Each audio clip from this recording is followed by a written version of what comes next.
સરહદી range IG Chirag Kordia સાહેબ અને પશ્ચિમ કચ્છ ભુજ પોલીસ અધિક્ષક વિકાસ સોંડા સાહેબની સૂચના મુજબ પ્રોહિબિશનની પ્રવૃત્તિઓ ડામવા માટે એલસીબી સતત વોચમાં હતી. આ દરમિયાન એલસીબીના પીએસઆઈ એમએચ સિણોલના માર્ગદર્શન હેઠળ ગઢસીસા પોલીસ સ્ટેશન વિસ્તારમાં કાર્યવાહી કરવામાં આવી છે.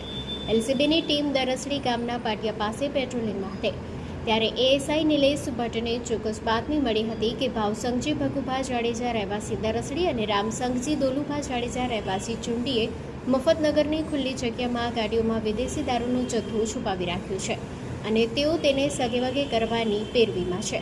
આ હકીકતના આધારે પોલીસે ત્રાટકીને તપાસ કરતા ત્યાંથી મોટી માત્રામાં ભારતીય બનાવટનો વિદેશી દારૂનો જથ્થો મળી આવ્યો હતો.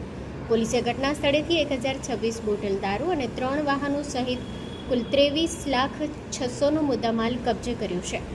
કબજે કરાયેલ મુદ્દામાલમાં વિદેશી દારૂની અલગ અલગ બ્રાન્ડની 1026 બોટલો જેની કિંમત ₹12,75,600, બોલેરો ગાડી જેના રજિસ્ટ્રેશન નંબર JJ12EE 4640 જેની કિંમત ₹5 લાખ, ક્રેટા ગાડી જેના રજિસ્ટ્રેશન નંબર JJ12CG 8754 જેની કિંમત ₹5 લાખ, સ્પ્લેન્ડર પ્લસ મોટરસાઇકલ જેના રજિસ્ટ્રેશન નંબર JJ12BB 0366 જેની કિંમત ₹25,000.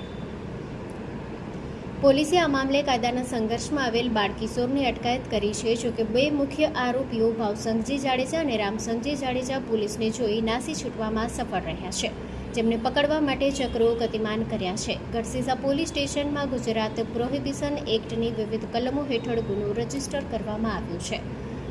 JNT news Bhuj.